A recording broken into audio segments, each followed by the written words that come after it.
Hello and welcome to the Tough Girl podcast, which is all about motivating and inspiring you. I'm your host, Sarah Williams. The Tough Girl podcast is sponsorship and ad-free, and that's thanks to the monthly financial support of patrons. To find out more about supporting the Tough Girl podcast, please visit Patreon, patreon.com/Tough Girl podcast, and help me to increase the amount of female role models in the media. All patrons will get their name on a dedicated patrons page on the Tough Girl website. All female patrons $5 and above are invited to join the closed Facebook group, the Tough Girl Tribe. Today I'm delighted we're going to be speaking with Mya-Rose Craig, who is a prominent naturalist who will be sharing more about her passion for birds and conservation.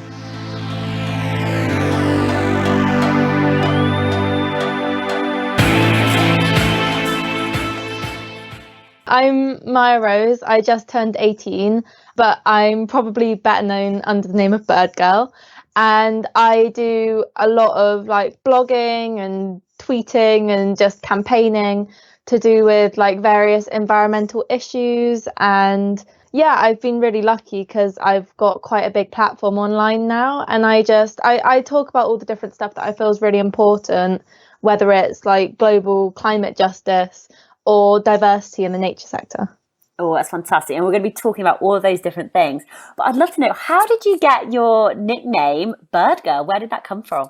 I came up with it when I was 7, and it was literally just because I needed an email address and I thought it sounded a bit like a superhero, which I thought was really cool.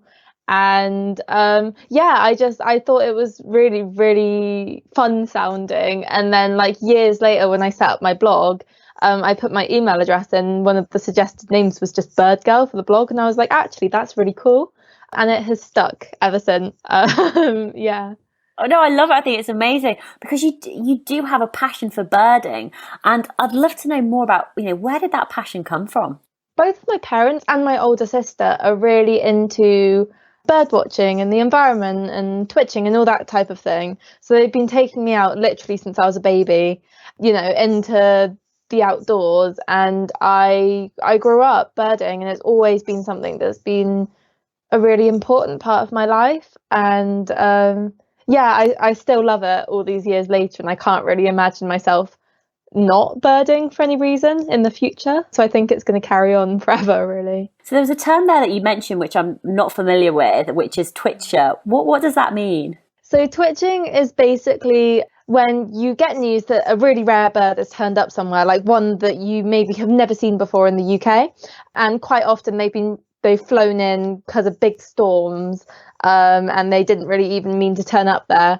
And you sort of race across the country to try and track this bird down and see it, because it's going to be your only opportunity to ever have seen it in this country. So it can be nationwide, or we do twitching down at the local lake to try and see stuff that we've never seen at that particular lake before. And for me, it just adds a lot of adrenaline and excitement to the whole bird watching thing, really. Oh my God, absolutely. It's I love it. Yeah, it's like a little bird treasure hunt. I think it's great. With bird watching, how does it actually work? Is there... I'm literally this is going to show my ignorance. Is there a list that you go through and you tick off? Do you have to take a photo to say that you've seen it? And do you need to gather proof? Talk us more about the logistics of being a bird watcher. Well, that's one of the reasons that birding's so great, really, because it's just very, very flexible in how you want to do it. For some people, you don't even need to have binoculars or any special equipment or anything like that. You can just go out and watch birds and you are bird watching. And I think, some people like to do it very competitively, and they write down any new bird species they see and they keep a big list. While some people, it's just a lot more it's something casual and something quite gentle to do in the outdoors. And I think there's a big range within the community, which is really cool. What type of bird watcher are you? Would you say that you're competitive? Are you not competitive? Are you more chilled? I think especially when I was younger, I was a very competitive birder. Me and my mum both are, actually. We both get a lot of satisfaction from ticking things off the list and seeing new things, and I don't know, seeing really rare stuff that loads of other people haven't. And I think it was sort of that competitiveness of it all that really hooked me when I was a kid. But I definitely think as I get older, just the more chill gentle side of it all is like it's really starting to appeal, and I'm starting to really enjoy just spending time outdoors, and it's I don't know, it's really lovely, you know. Because there's some big numbers on your website. So you became the youngest person to see, is it over 5,000 birds basically? I don't know if you know the exact number, which is like apparently like half the world's birds. You've seen them all.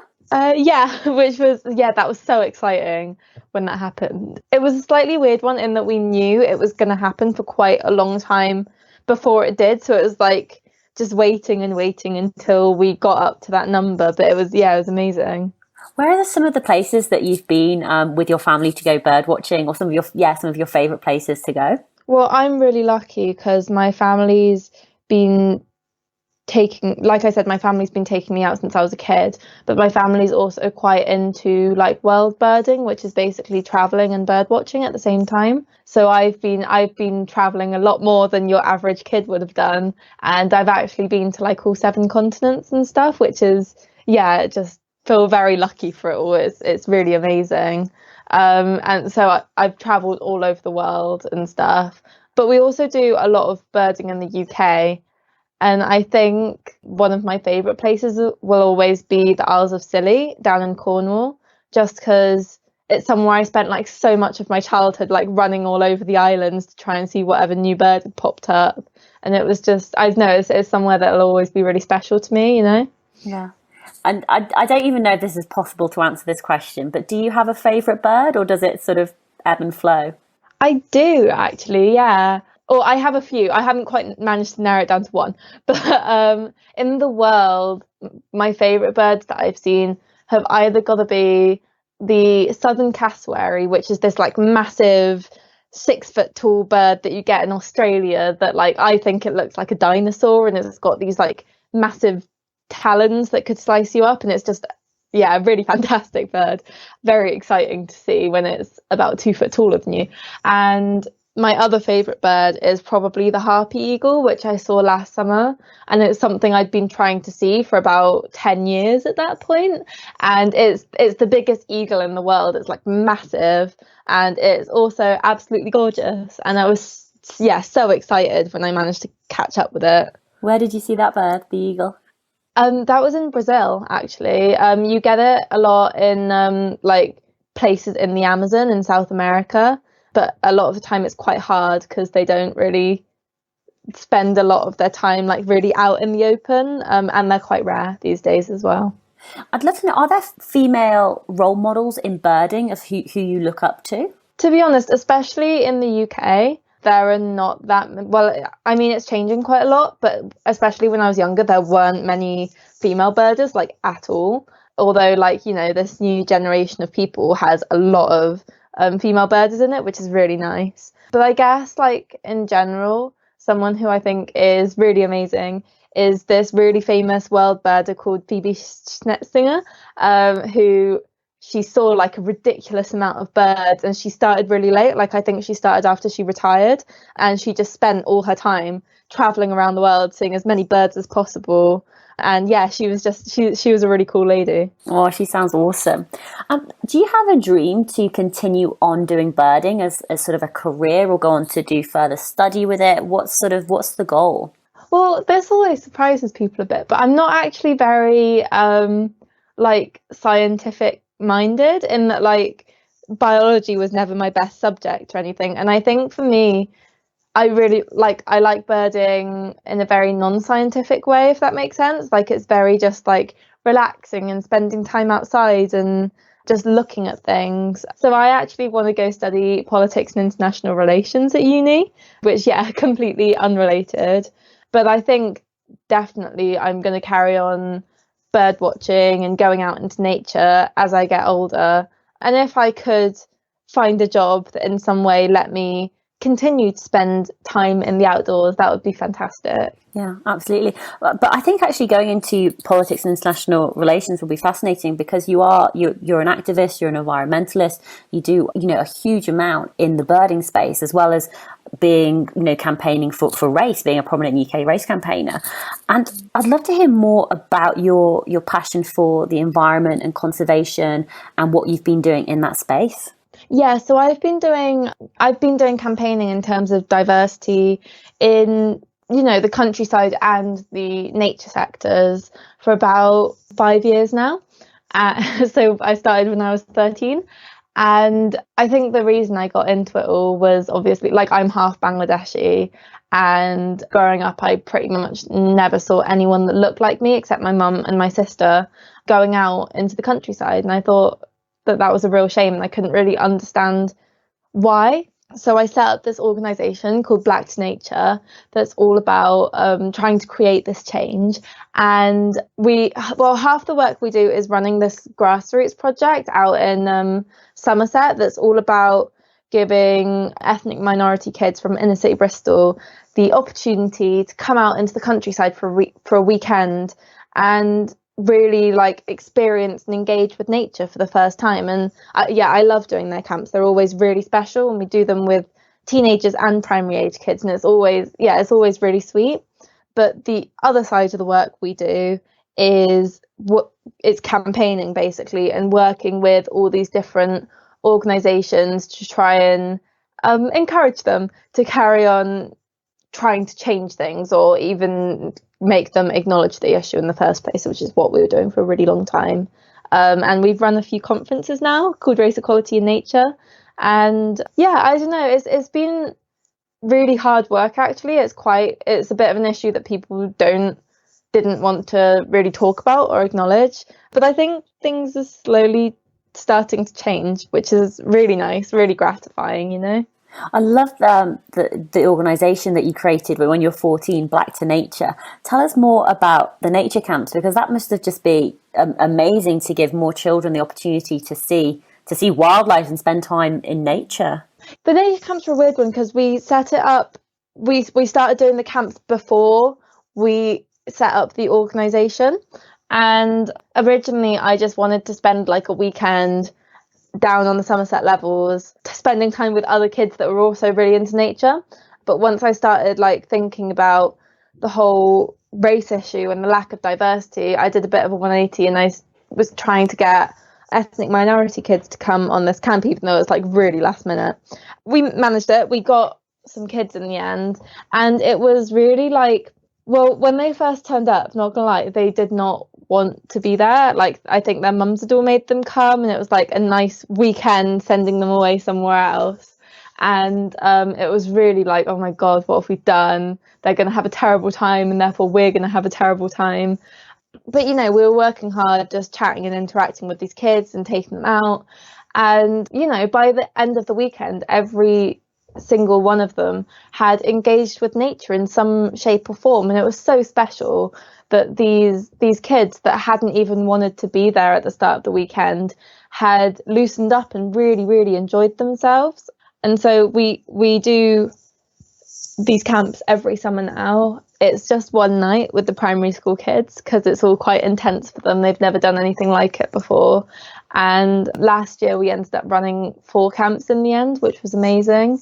And I think for me, like, they're my favourite part of all the work I do, because it's not like, slogging my guts out trying to get organisations to, I don't know, start projects and campaigns and stuff. It's like genuinely just working with quite often kids my age, but also like these primary school children who are so cute most of the time, to try and, give them this new experience. Do you feel a lot of responsibility as almost like your popularity and fame has grown in the bird world, but also, from your blog as well, which I know has had like over 4 million hits? And do you feel that pressure, and how do you deal with that pressure? Sometimes, yeah, it's very weird in that when I started my blog, I didn't really expect anyone to read it. Like, it was mainly just for me. And, it was quite immediate where these views were just pouring in and people were interested in what I wanted to say. And I was only 12 at the time, I think. And I don't know, I still find it very weird that so many people care about what I have to say. And I guess for me, I'm just trying to make the most of this platform that I've been given, because I feel like social media is absolutely a lottery where it's not necessarily about the person who does the most work or has the best message that manages to get all the followers. And I feel very lucky that things that I say are able to like go out into the world and be heard properly. It's very strange because it's been like that since I was about 14, but I try my best to be like do good things with it, I suppose. How do you deal with the challenges in that space, around fighting racism, trying to create equality in the environment that you're in? How do you handle all of that? I think because race was the issue that I decided I really wanted to champion and start a conversation about, because it wasn't being talked about at all before I came onto the scene, as far as I know. And it's quite a controversial issue, even within the sector that I'm trying to work in and the groups I'm trying to work in. And like I said before, I think it's quite uncomfortable. Like, a lot of people don't want to talk about it or acknowledge it. So it's been really hard work on that side of things. And I think also because of that, like online, I've attracted a lot of like nasty people, I suppose, who don't like what I'm talking about. So that's not fun. But I think like it's kind of sad, but it doesn't really bother me anymore because it's been years, and I just think most of them are quite like sad people.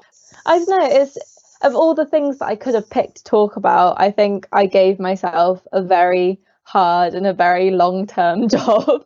Oh, you did, but you're out there doing it, making this change happen. You're an ambassador for Bristol European Green Capital in 2015. Tell us more about your role in that area. 2015 was such an amazing year to be a Bristolian, because for people who don't know, it was picked as European Green Capital, which means that I think it's the EU or people in Europe have decided that Bristol is like an outstandingly green city within like the whole continent. For me, being involved in that was so special because it was just a year of continuous conversation about green issues and but also real action. Like, things were changing and things were really being done all the time. And I think because it was so exciting, so many more people than usual really got in on the action and were getting really involved in all these different projects. There was just a really strong energy for change that year. I was really honoured to have been able to be part of that. How have you managed to sort of maintain the momentum from 2015? How do you work? Do you have like a plan at the beginning of every year of what you're going to do, what you're going to focus on? Is it more ad hoc? Is it just waiting to see what happens? Do you plan or structure? Not gonna lie, I'm someone who's not very good at planning, and I'm very good at procrastination. Like, in school, I was always that kid like doing their homework during like break time. But I think so it's always been like very ad hoc, just going with the flow, seeing like what issues are being talked about and how I feel that I can contribute to the conversation. But as I get older, it's very sad, but I've had to start planning things a bit more, just because the kind of work that I'm doing is a lot more structured. So, for example, the 4 camps that we were supposed to do this summer, which obviously have been cancelled because of Corona, we've been planning for months and months and months. And we have to think about all the more boring side of things, like finance and paperwork and sorting all the little details out. But in some ways, I do think it's been like a really important learning curve for me, just because it's a lot of responsibility, and I'm learning loads and loads of stuff that I just never learned in school. And I do feel like because of all of this, I feel very independent and I feel very capable, which is really nice. Absolutely. I'd love to know, what would be your advice and tips for people who want to get into becoming an environmentalist, taking more action to help develop change? What would be your advice and top tips? I guess one thing would be that because we're living in this age of social media, everyone has a voice, and it's so much easier than it's ever been in the past to literally just stand up and start talking about the things that you care about. And it doesn't matter whether you have millions of followers on Instagram or not. Like, I think it's really important that people do just talk about the things they care about, even if it's just to like their 10 mates that follow them. And I think also it's so important that people read loads and that people really think about like the news that they're consuming, where it's coming from, why there might be a spin on it. Because I think now more than ever, it's really important that people have an understanding of all the different stuff that's going on in the world, because it can feel like a bit of a disaster at times, like everything's going wrong all the times and it's awful to ever have to read the news. But it's not, it's okay, it'll pass. And I think just even giving yourself the opportunity to express your own views and opinions can feel very freeing, especially as a young girl, because I do definitely feel like women, especially young women, are sort of constantly told that their views and their feelings and their opinions aren't quite as important and aren't quite as valued. So I think as a young woman, it's very important that you actively go and insert yourself into places, even if people aren't like going up to you and welcoming you and saying, come and talk to us, because people won't necessarily, but it doesn't mean that you shouldn't be talking about things. How do you maintain your positivity and hope for the future? I think definitely like it's a bit of side effect of social media that everything can feel a bit miserable all the time and like the world is about to end, but like constantly. And I think for me, it's been a massive learning curve understanding like what my boundaries are and when I have to stop and turn off and like separate myself from all the work that I'm doing. Because I guess it's just very important to value your mental health and to not burn yourself out, because at the end of the day, like the work that you're doing will be so much more valuable if you can do it long term and sustainably, which isn't going to happen if you're not looking after yourself and taking breaks. Absolutely. And at least you can go and do your birding and get back out to nature. And one of the things I was reading on your blog as well is you've got your C license at 16. Now, I have no idea what that means in the world of birding, but are there licenses that you get or levels that you go up? Like, how does that work? That's not quite birding. Like I said, birding is very freeform. Like it's whatever you want from it, it can give you.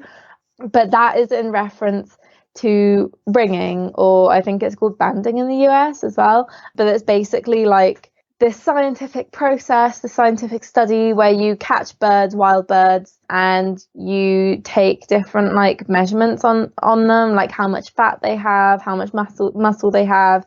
I don't know how long their wings are, how much they weigh, and it's like a super long-term study in different bird populations and bird movement. And it's called ringing because you put a tiny little band on their leg and it's got a unique number on it. So it means that if someone else finds it somewhere else, they can look the number up and be like, oh wow, that was in England last summer and now we're finding it in Sweden or whatever.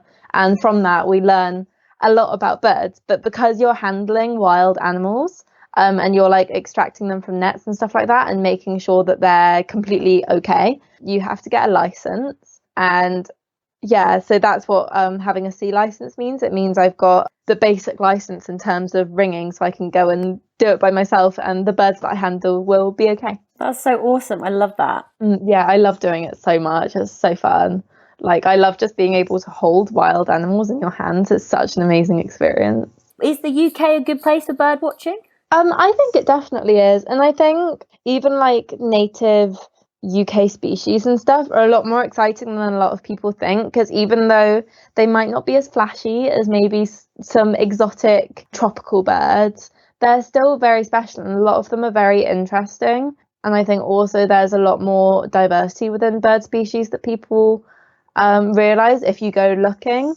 I love a lot of different UK birds, and one of my favourite, which always surprises people, is the wren, which you will find in most hedgelines ever, and it's like super common and super brown. But I just love them. I think they're great. So I love UK wildlife, but also because of where the UK is located, like right next to the ocean and stuff, we also get a lot of bird species being pushed over from America by like bad weather, which is why one of the reasons I think that twitching is quite popular here is because we get a lot of stuff being blown over. You're also a charter champion for the Charter for Woods, Trees and People. What does that mean? What do you do there? That's basically about advocating for trees and talking about how important trees are. And I've been involved in that in a very long time. And it's quite fun because when I started it, I felt like people weren't talking about trees that much, and they were a very overlooked part of the countryside. And I don't know, they're not wildlife because they're plants, but the whole ecosystem of everything. But I do definitely feel like the conversation around the need for trees and stuff has grown a lot, especially since I think it was last year that this article came out where it was talking about the exact number of trees we'd have to plant to combat climate change and what area of space that would fill. And, I just felt like it was very important because I think they're great and I think they can be very overlooked here in the UK. Obviously, people talk a lot about logging and deforestation in other countries, but that same concern for, our countryside isn't always applied in the same way. What are the plans for you now? Are you taking a gap year? Are you going to be going to university in September? What's going to be happening? Well, I'm really pleased because I am taking a gap year and none of my mates are. And obviously then Corona happened. And even though I'm not going to be able to travel to the places that I was hoping to, I'm just going to have a lot more time to work and sort out Black to Nature and spend time with my friends, to be honest. And then next autumn, I'm hopefully, if I get the grades, going to be going off to study politics and international relations somewhere, which I'm so excited for. I think it's so interesting. No, that's going to be absolutely awesome. Where are you planning to go on the gap year? Well, not gonna lie, it wasn't super elaborate plans, and I'm so glad because I have one other friend who is having a gap year and she's super organized. She's the opposite of me, and she'd organized all her different trips already, and obviously all of this has happened now and I hadn't organized anything. But I was hoping to go to Europe this summer because even though it's weird, even though I've done a lot of traveling and stuff, I've never really spent any time in Europe except on a couple of school trips. But then I was hoping to take the train to China this autumn, which I don't think that's going to be happening either. So and apart from that, I didn't really have loads of plans. Yeah, it's so sad. It's such an important part of your life, and I suppose also, would you have been going solo? Yeah, probably, which I was actually really excited for. I've never traveled by myself, and even though I feel quite comfortable in traveling, going around by myself still felt really scary. But yeah, none of that's happening anymore. So yeah.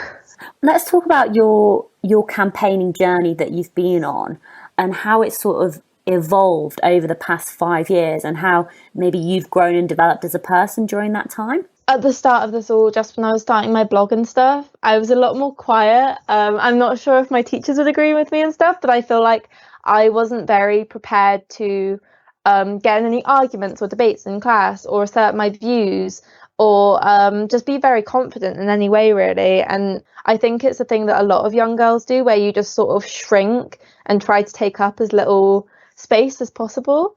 And for me, it's been a massive journey in really learning to assert myself and be really confident in my views and who I am as a person. For me, that's been one of the most important things that's come out of all of this work that I've been doing. I think it's been amazing for me to have had the opportunity to have grown like that, really. Yeah. I mean, how have you found the public speaking side of things, having to stand up, talk, argue your point of view to get your views across and to be heard as well? I actually really enjoy a good debate now. I'm slightly infamous in my classes because if anyone starts a debate, I have to win. And I think, like I said, I feel very confident in asserting my views, which I feel always felt slightly subversive to me when I was younger, because it was I'm not supposed to be talking all the time and saying what I think about these things. And I think nowadays I'm quite comfortable, to be honest, with public speaking, and I'm very comfortable talking about what I think about things. And I suppose it's massive life skills that I've managed to gain through all of this work I've been doing. How do you deal with people who do have differing opinions to your own, and handle like the debates as such? Like, do you have a method? So for me on social media, I always try and promote what I love, not bash what I hate. But I do struggle with that a lot on trying to manage it, because I just really hate. I don't really like confrontation. I don't like having those sort of difficult, awkward conversations. I think part of me is just like, why can't we all just get along? But I know that that's not the right answer. How do you handle all of that? I mean, to be honest, I feel quite comfortable talking to people about stuff. And even though on social media, I'm not as nice as you. I do post stuff that I disagree with to make points about things and to start conversations. And sometimes I do use that as a starting point to talk to people about what they believe and why I think they're wrong. But just talking to them about the thoughts behind things and what they believe and why I believe this. And I have changed people's minds in the past. And I think even though it's very easy to just get swept away in a conversation that's purely aggression, which I do sometimes, where it's just like arguing rather than trying to prove a point, I do think that sometimes there are like occasions where you can change someone's mind, and I don't want to let one of those slip by. So I do engage people online. No, I love it. I think it's amazing. I love what you're doing and the passion that you're bringing to it. And I'd love to know, MyaRose, where's the best place for people let me say that again.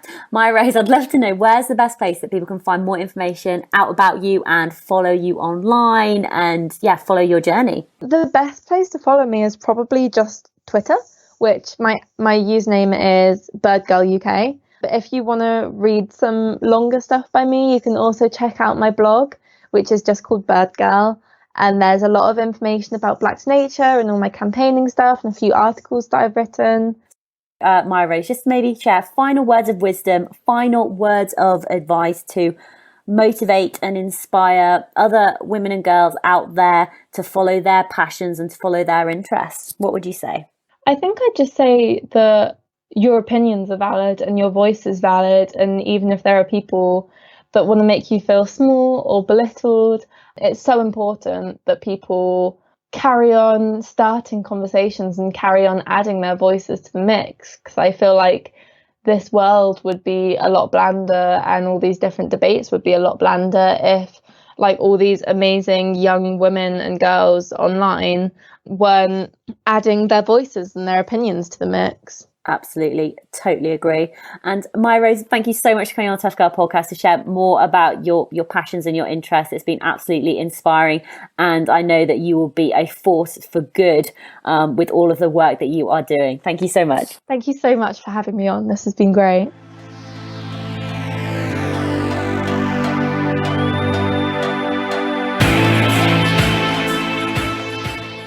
Hey tribe, I hope you enjoyed that episode with MyaRose. What an absolute inspiration. Now, if you are interested in birds, I've got a fantastic Tough Girl podcast episode for you to listen to.